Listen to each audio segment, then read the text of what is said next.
Servus, Leid.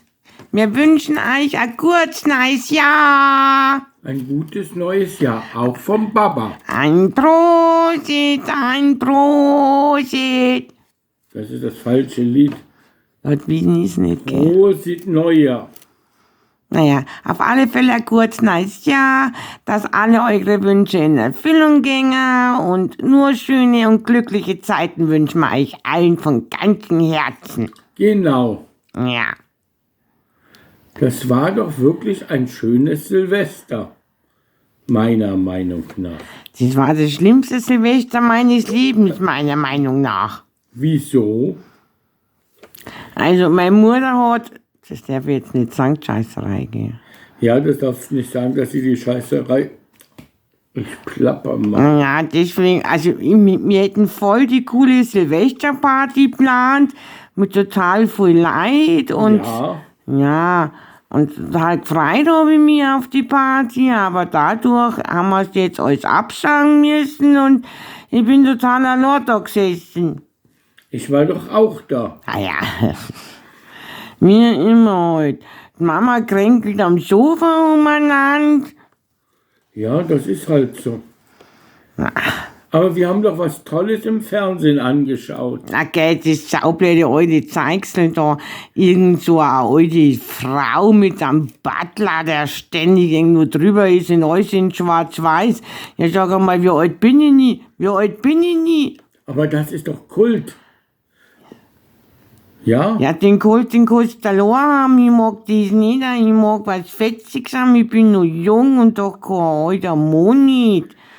Du bist doch alter Mann, aber ich nicht. Ich bin ein alter Mann. Ja, so. Und nachher war Feuerwerk. Ich freue mich. Wir haben ja jede Menge Feuerwerk. Nachher kann ich Raketen schießen. Ja, ich habe Silvesterkracher gekauft. Ja, ist doch ein Witz, oder? Für mich gut. Also, man muss es aber schon sagen, der Papa hat schon Raketen alles gehabt. Nachher sage ich, super geil, wo sind denn meine Böller? Nachher drückt er mir das in die Hand. Die sind Und Knallteufel, ja, gib mir mal an. Na gut. Ja, gib mir mal an, Aussi. Und dann habe ich überhaupt keine Raketen und keinen gescheiten Böller und nix so beschießen dürfen, weil ich ja angeblich aus Blüch bin.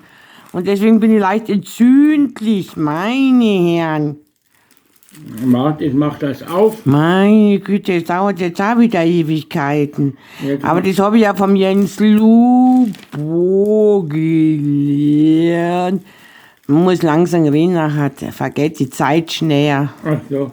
Hier, bitte sehr. Ja, gib mir eine. Ja. Aber nicht im Raum. Nicht im Raum. Jetzt habe ich mein Maskregel in der Hand. Nicht, dass ich mein Maskregel, ich nehme es in die Hand. Ja, dann... So, da habe ich jetzt halt meine Stinkbombe. Knallteufel. Ja, das haben wir jetzt da am Boden. Nein, nicht... Ja, das war jetzt am Tisch, aber siehst du, das funktioniert ja nicht einmal. Aus nochmal hin. Ah!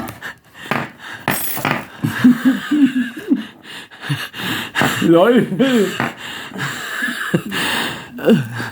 Oh, du Armer. Ja, was war denn das jetzt? Das war eine Explosion mitten am Tisch. Ich sag mal, du hast es ja nicht alle, oder? Ich hab mal da voll das Brandloch am Tisch. Ja, das erklärst du mal der Mama. Also, das kann ja wohl nicht wahr sein. Also, nein, ehrlich, jetzt mir fällt grad nichts mehr ein. Also, nachher da kurz, nein, servus. Gutes Neujahr. Ich sag mal, du hast doch echt einen Schuss, oder? Oder was ist denn da los?